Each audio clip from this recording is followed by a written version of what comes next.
జీవింపజేయను, ఈ శరీరం కేవలం నిష్ప్రయోజనం అన్నాడు. అంటే దీన్ని బట్టి నా దేహము దేవునికి ఆలయముగా ఉందా, లేకపోతే అదే దేహము నిష్ప్రయోజనముగా ఉందా? ఒకవేళ నిష్ప్రయోజనముగా ఉన్న ఈ దేహము దేవునికి ఆలయముగా ఉండటం సాధ్యమేనా, అలా ఉంటుందా అనే విషయాన్ని మనం ప్రశ్నతో తెలుసుకుంటే ఉంటాయి. బైబిల్లో చాలా విషయాలు మనకి తెలుసుంటాయి. ఎందుకంటే క్రైస్తవ జీవితం అనేది ఏదో పైపైన నడుచుకుంటూ వెళ్ళిపోయేది కాదు. పేతురు రాసిన మొదటి పత్రికలు అంటాడు 4:16లో, ఎవడైనను క్రైస్తవుడు అయినందుకు బాధను అనుభవించిన ఎడల ఆ పేరును బట్టి ఏమవ్వాలంట, సంతోషించాలంట. ఎంత చక్కగా ఉంచండి. ఒక మినిస్టర్ అయితే కాదు, ఒక మంత్రి అయినందుకు కాదు, ఒక ఎమ్మెల్యే అయినందుకు కాదు, వాళ్ళకి 5 సంవత్సరాలే. ఎవడైనాను క్రైస్తవుడు అయినందుకు ఆ బాధను బట్టి లేకపోతే ఆ పేరును బట్టి మీరు సంతోషించాలి, గర్వించాలని అంటాడు. అంటే క్రైస్తవుడు అనేటువంటి పేరు మనకి ఎంత గొప్ప పేరు ఒకసారి మనం ఆలోచన చేయాలి. క్రైస్తవుడు అంటే పాస్టర్లు క్రైస్తవులే, విశ్వాసులు క్రైస్తవులే, ప్రతి ఒక్కరు క్రైస్తవులే. కాకపోతే బోధించేవాడు కొంతమంది, వినేవాడు కొంతమంది. అయితే క్రైస్తవుడైన ప్రతి ఒక్కరు కూడా గర్వించాలి, ఆనందించాలి, సంతోషించాలి. దేనిని బట్టి? ఆ పేరును బట్టి. క్రైస్తవుడు అనే పేరు ఎప్పుడైతే మనకి ఇవ్వబడిందో ఆ పేరును బట్టి మనం గర్వించాలి, సంతోషించాలి. అంటే ఆ పేరును బట్టి గర్వించాలి, సంతోషించాలంటే ఆ పేరుకు తగినట్టుగా ఉండాలి. అలా లేకపోతే మనం గర్వించలేము, సంతోషించలేము. అయితే ఇక్కడ చూడండి, మొదటి కొరింథీయులకు రాసిన పత్రిక 6వ అధ్యాయం 19వ వచనంలో చూస్తే, ఒకసారి ఎవరైనా కొంచెం త్వరగా తీస్తే రిఫరెన్స్ నేను ముందుకు వెళ్ళడానికి బాగుంటుంది. 9:25 అయింది, అరగంటలో నేను ముగించేస్తాను. మీ దేహము దేవుని వలన మీకు అనుగ్రహింపబడి మీలో ఉన్న పరిశుద్ధాత్మకు ఆలయమై ఉన్నదని మీరు ఎరుగరా. అంటే మీ దేహం దేనికి ఆలయంగా ఉన్నదంటే పరిశుద్ధాత్మకి ఆలయముగా ఉన్నదని మీరు ఎరుగరా అని అంటున్నాడు. మీరు మీ సొత్తు కాదు. తర్వాత 3:16లో కూడా చూస్తే, 3:16 మొదటి కొరింథీ 3:16లో కూడా చూస్తే, మీరు దేవుని ఆలయమై ఉన్నారని, దేవుని ఆత్మ మీలో నివసించుచున్నాడని మీరు ఎరుగరా అని అంటున్నాడు. తర్వాత 6:16 2 కొరింథీ రాసిన పత్రిక 6:16లో కూడా చూస్తే, మనము జీవము గల దేవుని ఆలయమై ఉన్నాము అని అంటాడు.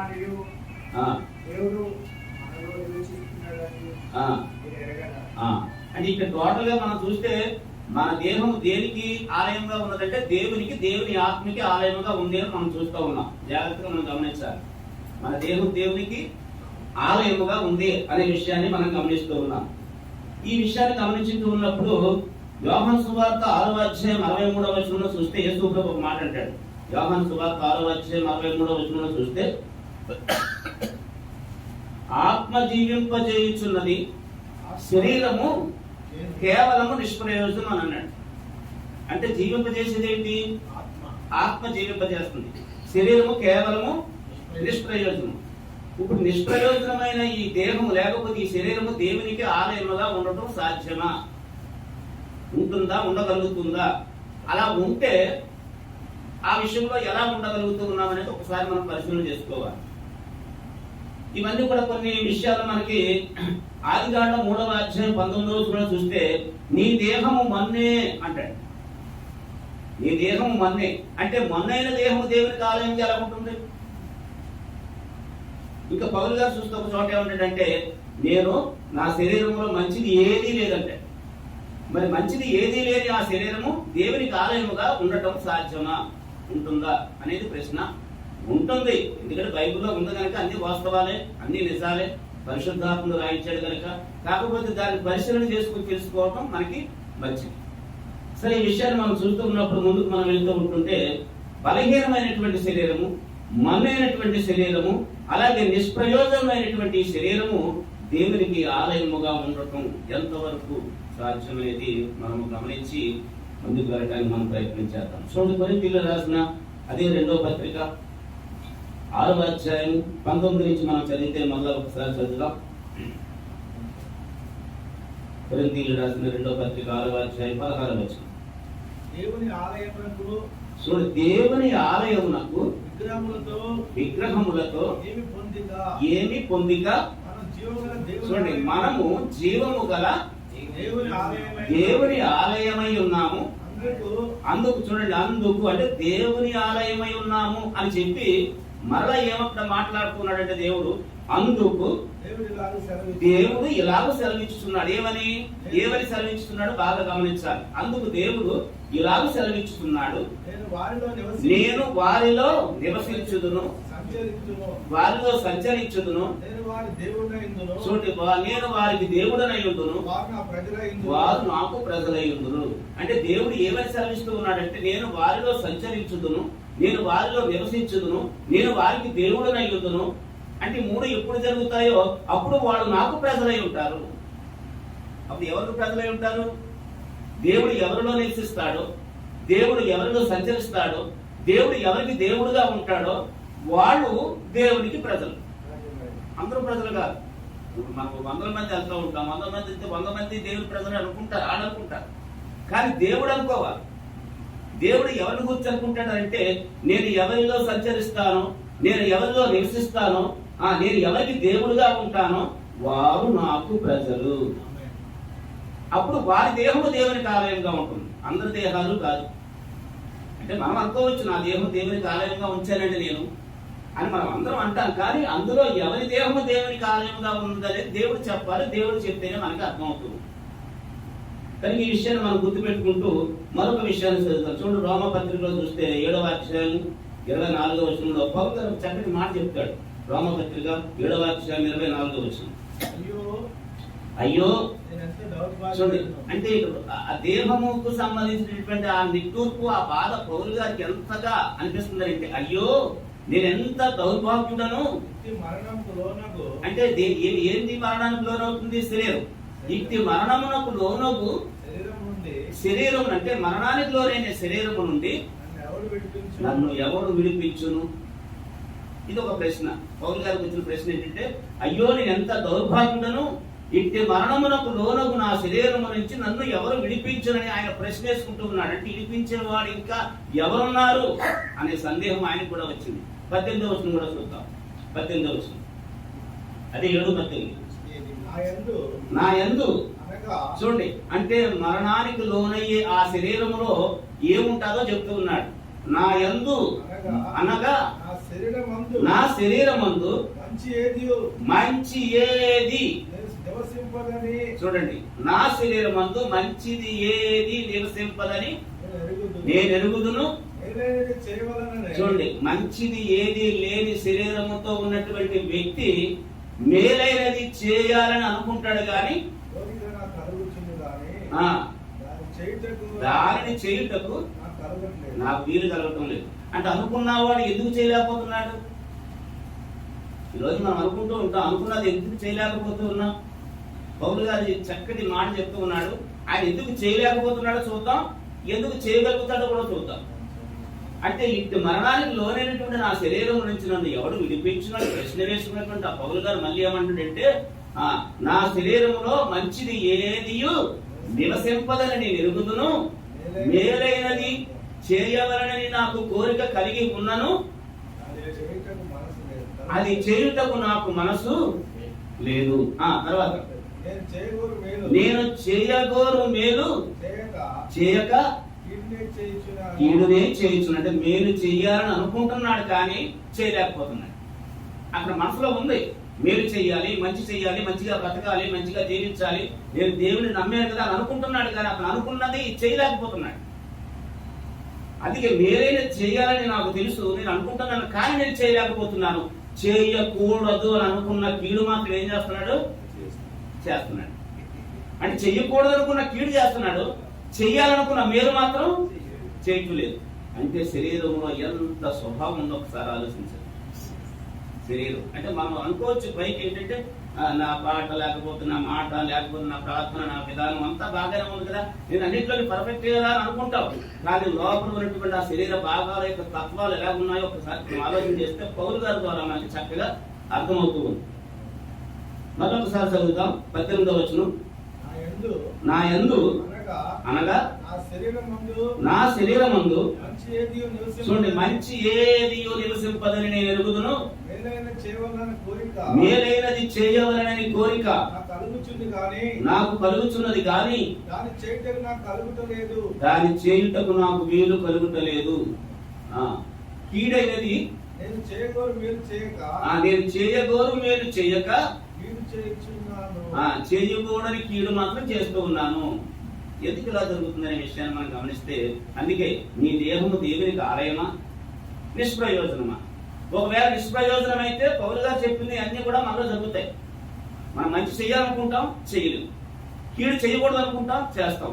మంచి చెప్పాలనుకుంటాం, చెప్పలేము. మంచి దారిలో నడవాలనుకుంటాం, నడవలేము. ఎందుకంటే ఆ దేహం నిష్ప్రయోజనమైనటువంటి దేహం అయితే కనుక ఇవన్నీ కూడా మనలో ఉంటాయి. అదే దేవునికి మన దేహము ఆలయముగా ఉంటే ఎలా ఉంటుందో చూద్దాం.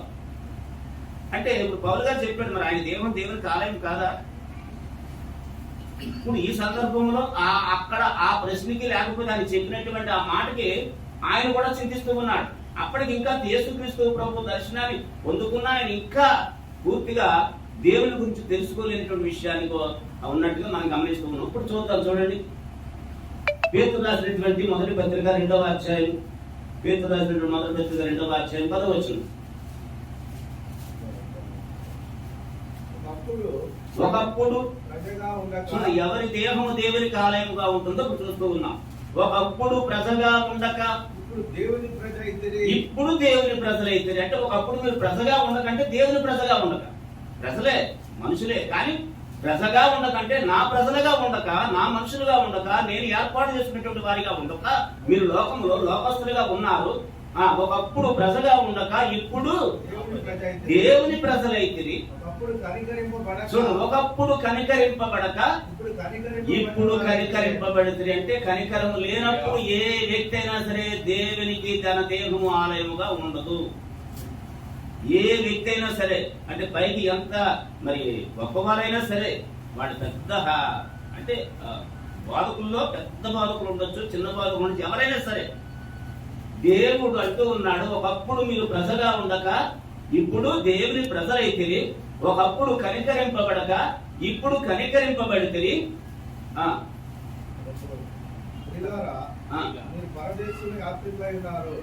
ఇప్పుడు చూడండి 9వ వచనం కూడా చూస్తే, అయితే మీరు చీకటిలో నుండి అంటే కనికరింపబడక ముందు ఎక్కడున్నాం? చీకటిలో ఉన్నాం, అంటే పాపంలో ఉన్నాం. కనికరింపబడక ముందు పాపంలో ఉన్నాం, అదే చెప్తూ ఉన్నాడు. చదవండి. అయితే మీరు చీకటిలో నుండి ఆశ్చర్యకరమైన తన వెలుగులోనికి మిమ్మల్ని పిలిచిన దేవుడు అని అంటున్నాడు. అంటే ఆశ్చర్యకరమైనటువంటి ఆ వెలుగు మామూలు వెలుగు కాదండి, మన కరెంటు పోతే వేసుకునేటువంటి వెలుగు కాదు. చీకటి అనేటువంటిది చీకటి కాదు, వెలుగు అనేటువంటిది ఈ వెలుగు కాదు. చీకటి అంటే భయంకరమైనటువంటి పాపం. ఆ పాపములైనటువంటి మనందరినీ కూడా దేవుడు ఏం చేశాడు? తన ఆశ్చర్యకరమైనటువంటి వెలుగులోనికి పిలిచిన దేవుడు అని అంటున్నాడు. ఎందుకు దేవుడు మనం పిలిచాడు తన వెలుగులోనికి అంటే అక్కడ చెప్తూ ఉంటాడు. ఏమంటే ఆయన గుణాతిశయములను మనం ఏం చేయాలి? ప్రచురం చేయాలి. ఆయన గుణాతిశయములను. ఏమిటి ఆయన గుణాతిశయములు అంటే? మనకు నచ్చింది మనం చెప్పకూడదండి. మనకు నచ్చింది ఎదటోళ్ళు వినడానికి బాగుంటుంది కదా అని చెప్పేసి మనం నచ్చింది చెప్పామనుకోండి, అప్పుడు ఆయన గుణాతిశయాలను మనం ఏం చేస్తున్నాం అంటే కప్పెట్టేస్తున్నాం. దేవుని గుణాతిశయాలను మనం ప్రకటించాలి. ఆయన గుణాతిశయాలంటే చాలా ఉంటాయి, చాలా రకరకాలుగా ఉంటాయి. పౌలు గారు చెప్తూ ఉంటాడు 15వ అధ్యాయం 1 కొరింథీయులకు రాసిన పత్రికలో 3:4 ఏంటంటే, యేసు క్రీస్తు గురించి ఒక చక్కటి మాట చెప్తూ ఉంటాడు. ఆయన ఎందుకు ఈ భూమి మీదకి వచ్చాడు, ఆయన ఏం చేశాడు, ఆయన ఎలా మరణించాడు, ఎలా సమాధి చేయబడ్డాడు, ఎలా తిరిగి లేచాడు, ఆయన లేచినటువంటి ఆయన గురించి నేను ప్రకటించడానికి నన్ను దేవుడు ఏర్పాటు చేసుకున్నాడు అంటాడు. అది ఆయన గుణాతిశయం. మరి ఇలాంటివన్నీ కూడా మనం తెలుసుకోగలిగితే అప్పుడు మన దేవునికి చక్కగా ఆలయముగా ఉంటుంది. సరే, ఇంకొక విషయాన్ని కూడా చూద్దాం. ఇప్పుడు పౌలు గారు వేసుకున్నటువంటి ప్రశ్న ఏంటంటే, నాలో మంచిది ఏది లేదని అన్నాడు. అలాగే నా యొక్క దేహము నిష్ప్రయోజనం అన్నాడు. అలాగే ఇంకో ఏమన్నాడంటే, నేను మంచిది చెయ్యాలనుకుంటున్నాను కానీ చేయలేకపోతున్నాను, చెడ్డది చేయకూడదు అనుకుంటున్నాను చేస్తూ ఉన్నాను అని ఆయన అనుకుంటున్నాడు. ఆయన ప్రశ్నకి ఇక్కడ జవాబు మనకు దొరుకుతుంది. రోమపత్రిక 8వ అధ్యాయం 1-2 వచనాలు. కాబట్టి ఇప్పుడు క్రీస్తు యేసునందు ఉన్న వారికి ఏ శిక్షా విధి లేదు. చక్కగా నీ దేహము దేవునికి ఆలయంగా మార్చబడుతుంది. నీ దేహంలో దేవుడు నివసిస్తాడు. నీ దేహంలో పరిశుద్ధాత్మ దేవుడు నివసిస్తాడు. ఎప్పుడు క్రీస్తు యేసులో లేనప్పుడు పౌలు గారు ప్రశ్న చేసుకున్నాడు. ఇప్పుడు క్రీస్తు యేసులోనికి వచ్చేసిన తర్వాత ఇప్పుడు ఆయనే చెప్తున్నాడు ఏమని? ఇప్పుడు క్రీస్తు యేసునందు ఉన్న వారికి ఏ శిక్ష లేదు, తీసేశాడు దేవుడు. నీకు నీ శిక్ష లేదు, నీ దేహం నిష్ప్రయోజనము కూడా కాదు. నీ దేహము దేవునికి ఆలయముగా ఆయనే మలుచుకుంటాడు. చదవండి. క్రీస్తు యేసునందు చూడండి, క్రీస్తు యేసునందు జీవమునిచ్చు ఆత్మ యొక్క నియమము ఏమిటి? చూడండి, ఆత్మ యొక్క నియమము. క్రీస్తు యేసునందు జీవమునిచ్చు ఆత్మ యొక్క నియమము పాప మరణముల నుండి విడిపించాను. అంటే ఆయన విడిపించాడు అని ఆయన చెప్తున్నాడు. ఈ రోజు మనం కూడా చెప్పుకోవాలి, నన్ను కూడా విడిపించాడు దేవుడు. విడిపించినంతసేపు దేహం నిష్ప్రయోజనమే. విడిపించిన తర్వాత ఆ దేహము దేవునికి ఆలయం అయిపోతుంది. అది చక్కగా ఉన్నది. 1-2 రోజులు మళ్ళీ ఒకసారి చదువుతామండి. ఇప్పుడు క్రీస్తు యేసునందున్న వారికి ఏ శిక్షా విధియు లేదు. క్రీస్తు యేసునందు జీవమునిచ్చు ఆత్మ యొక్క నియమము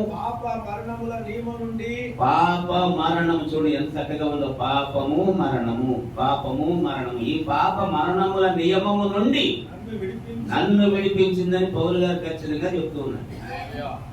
ఆ చెప్పక ముందు ఆయన ప్రశ్న ఏంటంటే, నాలో పాపం ఉంది అంటున్నాడు, నా దేహం నిష్ప్రయోజనం అంటున్నాడు, నేను మంచిది చేయలేకపోతున్నాను అంటాడు. కానీ ఎప్పుడు ఆయన ఆ దేహము మంచిగా అయింది, ఎప్పుడు ఆయన మంచిగా చేస్తున్నాడంటే పాప మరణముల నుండి విడిపింపబడిన తర్వాత అదే దేహము దేవునికి ఆలయముగా మార్చబడింది. అప్పుడు చేయాలనుకున్నదంతా కూడా ఆయన చేయగలుగుతూ ఉన్నాడు. అలా చేయగలగడానికి దేవుడు ఆయనకి తోడుగా ఉంటున్నాడు. చూడండి 13-14 వచనాలు కూడా చదువుతాం. మీరు శరీరానుసారముగా చూడండి, శరీరానుసారముగా ప్రవర్తించిన ఎడల ఏమవ్వాలంట? ఒకసారి పాపానికి క్షమించబడి పాపానికి క్షమాపణ కలిగిన తర్వాత మన దేహాన్ని దేవునికి ఆలయముగా ఆయన మలుచుకున్న తర్వాత అప్పుడు ఒకవేళ చదవండి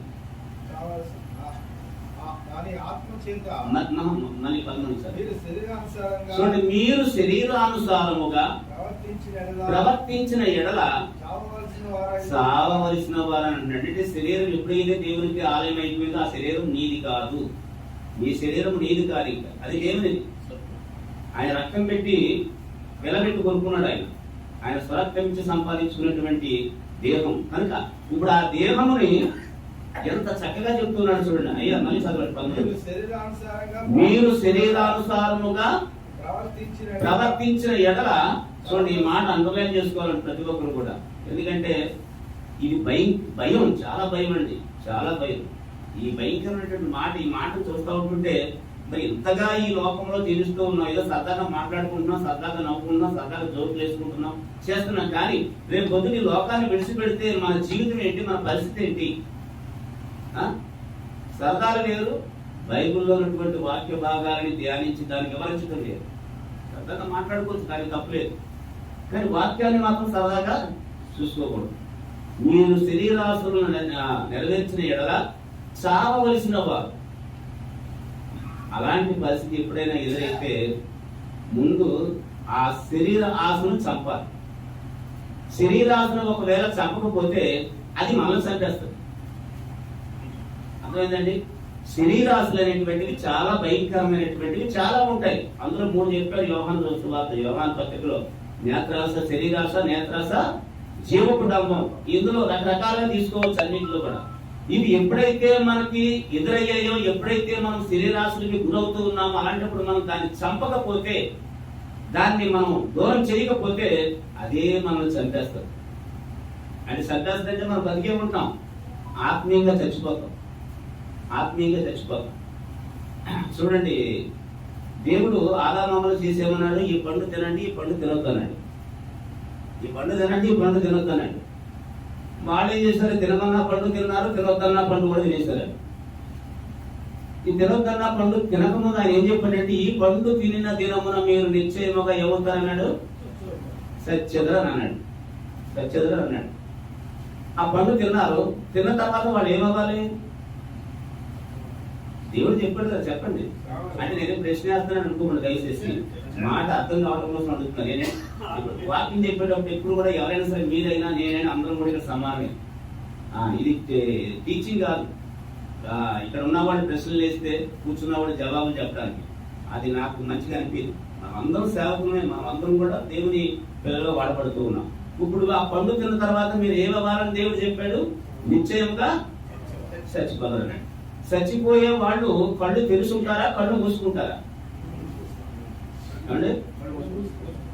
3వ అధ్యాయం కూడా ఒక మాట ఉంటుంది. 3వ అధ్యాయం 24వ వచనం అనుకుంటా. వారు ఆ పండు తినిన దినమున వారి కళ్ళు తెరవబడ్డాయి. మరి చచ్చిపోయేవాడికి కళ్ళు మూసుకోవాలి కానీ ఎందుకు తెరవబడ్డాయి? అంటే బ్రతికి ఉన్నారు కానీ ఆత్మీయంగా చచ్చిపోయారు.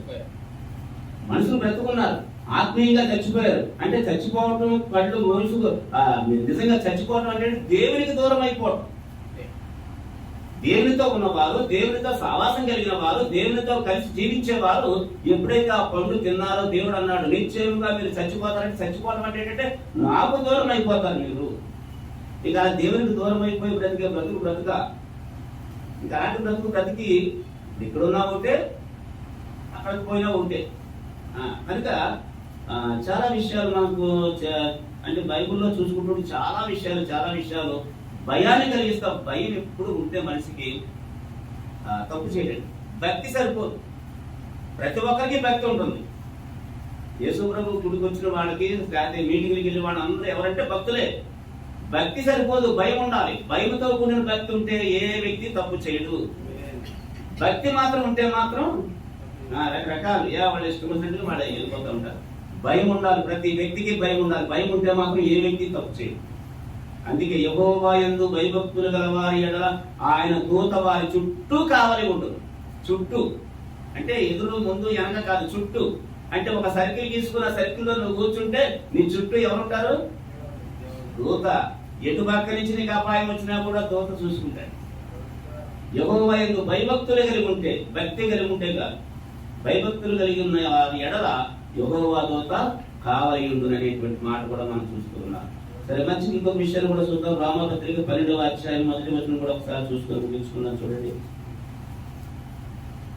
రామపత్రిక. కాబట్టి సహోదరులారా పరిశుద్ధమును దేవునికి అనుకూలమునైన సజీవ యాగముగా మీ శరీరములను ఆయనకు సమర్పించుకోండి అన్నాడు. అంటే సజీవ యాగముగా మీ శరీరములను ఆయనకు సమర్పించుకోండి. ఇక్కడ ప్రభువైన యేసుక్రీస్తు గురించి కూడా ఒక మాట ఉంటుంది. యోహాను సువార్త 3వ అధ్యాయం 16లోను 19లో ఒక మాట ఉంటుంది. ఏంటంటే ఆయన మీ కొరకు తన ప్రాణమును పెట్టిన కనుక మీరు కూడా ఏం చేయాలంట? మీరు కూడా ఏం చేయాలంటే ప్రాణం పెట్టమనండి. ఆయన ప్రాణం పెట్టాడు, మనం కూడా ఏం చేయాలి? ప్రాణం పెడితే ఈ రోజు ఎంతమంది ఉంటారు కదా. ఆయన ప్రాణం పెట్టాడంటే ఆయన రక్తం పరిశుద్ధమైనది, ఆయన రక్తం కళంకం లేనిది, ఆయన రక్తం పాపాల నుంచి విడిపిస్తుంది. మనం ప్రాణం పెడితే మన రక్తం ఎవరి పాపాన్ని విడిపిస్తుందండి? ఆయన ప్రాణం పెట్టాడు, మనం కూడా ప్రాణం పెట్ట భద్రమై ఉన్నామంటే నీ ప్రాణానికి కలిగినటువంటి నీ బలాన్ని, నీ శక్తిని, నీ ధనాన్ని, నీకు కలిగినటువంటి జ్ఞానాన్ని ఉపయోగించి లోకములో దేవుని సువార్తను ప్రకటించి అలాగా ఆయన మార్గములో నువ్వు నడవాలి అనే విషయాన్ని అక్కడ మనకి తెలియజేస్తాం. ఇప్పుడు అలా చేస్తే మనం ఏమవుతాం? అలసిపోతాం. అలసిపోతే ఏమవుతుంది? నీరసం వస్తుంది. అంటే నీ ప్రాణాలు పెట్టినట్టే నువ్వు. అంతేగాని ప్రాణాలు పెట్టంటే మనం చచ్చిపోమని కాదు. ఆయన చనిపోయింటే పాప విమోచన కలిగింది. మనం చనిపోతే ఏం కలుగుద్ది? ఆ వాసన తప్ప ఇంకేం రాదు. దేవుని మార్గంలో నడిచే ప్రతి వ్యక్తి కూడా తన బలాన్ని, తన తెలివిని, తన జ్ఞానాన్ని, తనకున్నటువంటి సంస్థాన్ని కూడా ఉపయోగించుకోగలిగితే అది నిజంగా దేవునికి ఆలయమే. ఈరోజు మరి రాజ్పాల్ గారు కూడా చాలా చోట్లకి వెళ్తూ ఉంటాడు. చాలా మందికి అతిథి ఇవ్వడం చూస్తూ ఉంటారు. ఆయన సొంత ఖర్చు పెట్టుకొని సొంతంగా వెళుతూ వెళ్ళటానికి, రావటానికి, అక్కడ ఏదైనా పంచే విషయంలో అది నిజంగా గొప్ప ఆశీర్వాదం.